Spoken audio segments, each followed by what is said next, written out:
Ika ginapadala ng barko sa delivery tick. Ano itong imo gideliver ko salak-salak man to man? Abutin yung mga sika, di daw kadugay. Ano ka nang abutin na, ano pa nga sala ko to suya nga. Hindi ba lang barko sa imo sa Sansa wala nakabalot, tagaan mo yang nakabalot. Ang dito yung nakabalot, tagaan mo naman. Ang gusto yung hindi nakabalot, tagaan mo na ginabalot. Ginasuli-suli mo, nung nitras utok mo man. Ayan nga, kung mga paminsa tabi na yan, ibutang nga, hindi lang pagbalutin. Ano tandaan mo to bang tandaan mo ginay mo pero ito bang sa kamera pakita ang ipon mo na ano man nga permi ka lang nga sala sa ginambal ko tikman Hindi gani nga, kaya ang imo to gina nga, sikal ginayawa mong katulat, nambala na gina maulat sana eh. Yan, naglakat mo sa to, yung sala-sala ko sa delivery na po. kung ang delivery balot Oo. balot kung ang delivery nga hindi nakabalot Balot? Balot. amo nang idulong mo naintindihan mong balot kag hindi nakabalot Oo, mas eh. pa intindi mo sa balot Pinoy. O, ano, siya maintindihan ko na. Galing kaya nang nag-deliver sa Lagina, ang sikal yan, ang Pungko tabi blanay ko para maintindihan mo ginambal ko pungko daw.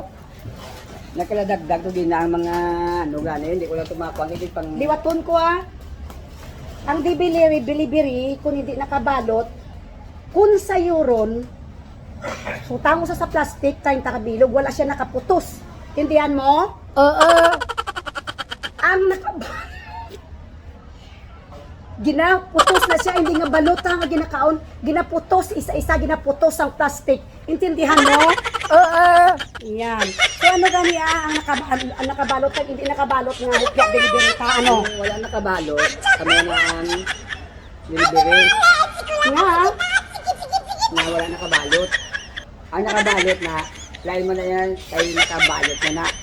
kaysa ako niya nga pag-insindi ang imo yang nga ginabang nga nakabalot laki. Hindi nga nakabalot, ang hindi nakabalot liwat.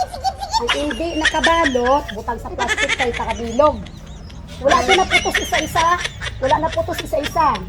Tindihan mo? Oo. Ang nakabalot, ginaputos sa plastic isa-isa. Intindihan mo? Oo. Kaya ang balda nakabalot kag hindi, ibigay kinalain. Kaya sakit ng likod ko, natakana ko sa sagad bahay sa Nalipat ko. Kaliwat tabi, hindi nakabalot, anong himaon mo? Ang nakabalot, siyempre, nabalot na, nalipat ko yan. Sige, ang hindi nakabalot, anong himaon mo? Ang hindi nakabalot, butangan sa plastic. So, clear na kita. Oo. Clear na kita. Oo. Hopefully, sa dasun hindi ko na kita magbaisay kay ginadugangan mo ako nga stress. Imbes nga gwapa sila lala, nagalaw ay. It's because sa imo nga wala kaga pati sa instruction ko. So, clear na kita? Okay na. Okay na. Oo. So, hindi ka na magpakasala sa akin kay Basi. Sa dasun nga daw, imbes si Bunjing ka, mangin, tuyang, ermitanyo ka. Yan ha. Huwag kang makalimot sa sinabi ko sa imo.